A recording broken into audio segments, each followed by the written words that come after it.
Hello, नमस्कार। देखिए सरसों की बहार, पीले फूलों की कतार, ये है वसंत ऋतु का साम्राज्य।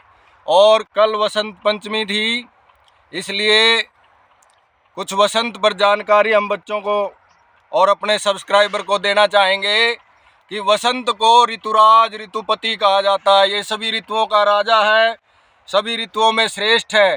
क्यों श्रेष्ठ है? क्योंकि वसंत ऋतु में पेड़ पौधों पर नए पत्ते और फल फूल लद जाते हैं। अभी देखो कितने अच्छे फूल सरसों पर खिले हुए हैं। और पीला जो रंग है वो वसंत का विशेष रंग है, परिधान है। और भगवान कृष्ण ने भी पीले वस्त्र धारण किए और काले रंग पर पीले वस्त्रों का बड़ा मैच बना, बड़ी सुंदरता बढ़ी उस पर उनकी। और रसखान ने भी बड़ा वर्णन किया है कि धूरी भरे अति शोभित श्याम जू तैसी बनी सिर सुंदर चोटी, खेलत खात फिरे अंगना पग पैंजनी बाजत पीरी कछोटी, वह छवि को रस खाने विलोकत वारत काम कला निधि कोटी, काग के भाग बड़े सजनी हरि हाथ से ले गयो माखन रोटी, काग के भाग बड़े सजनी हरि हाथ से ले गयो माखन रोटी।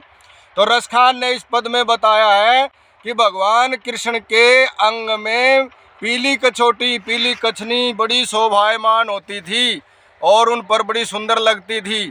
इसी तरह वसंत का जो साम्राज्य है वो पीले परिधान में है। और ऋतुराज, ऋतुपति, कुसुमाकर, इसके अनेक नाम हैं। कालिदास ने भी अपने ऋतु संहार नाम के काव्य में ऋतुराज वसंत का वर्णन करते हुए बहुत अच्छा उल्लेख किया है। एक पद हम आपके सामने सुना रहे हैं गा करके, लीजिए, इसका रसास्वादन कीजिए।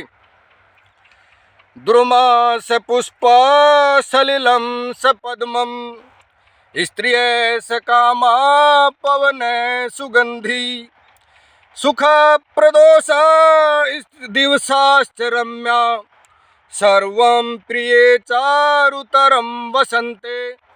कि सर्वं प्रियम चारुतरम वसंते, सर्वं प्रिये चारुतरम वसंते। प्रिय वसंत में सब कुछ मनोहर, सुंदर, आकर्षक लगता है। क्या क्या लगता है? द्रुमा से पुष्पा, पेड़ जो है वो फूलों से युक्त होते हैं। सलिलम से पद्मम, और कमल में, जल में कमल खिल उठते हैं। और स्त्रियां सकामा, स्त्रियां काम में मस्त मतवाली हो जाती हैं। और पवन सुगंधी, सुगंधित वायु बहती है। सुखा प्रदोषा, सुबह शाम संध्या बहुत ही मनमोहक हो जाती है।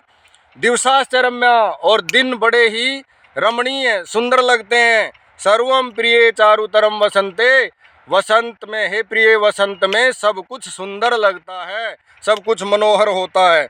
इसलिए वसंत ऋतु जो है वो सभी ऋतुओं में प्रधान है, श्रेष्ठ है, उत्तम है। और भगवान श्री कृष्ण के गीता प्रमाण से बढ़कर कोई प्रमाण नहीं हो सकता। तो भगवान ने भी उल्लेख किया है कि मासा नाम मार्ग शीर्षोहम ऋतु नाम कुसुमाकर, कि महीनों में मैं मार्ग शीर्ष नाम का महीना हूँ और ऋतुओं में मैं वसंत ऋतु हूँ। तो जब भगवान जिस ऋतु का गुणगान करते हो उस ऋतु को क्यों न ऋतुपति कहा जाए, क्यों न ऋतुओं का राजा कहा जाए। हिंदी के अनेक कवियों ने भी अनेक ढंग से सुंदर वसंत का वर्णन किया है। किसी ने महाराज के रूप में, मठाधीश के रूप में, महंत के रूप में, किसी ने संत के रूप में, किसी ने राजा के रूप में वसंत का चित्रण किया है। तो ये दिग दिगंत वसंत का साम्राज्य फैला हुआ है।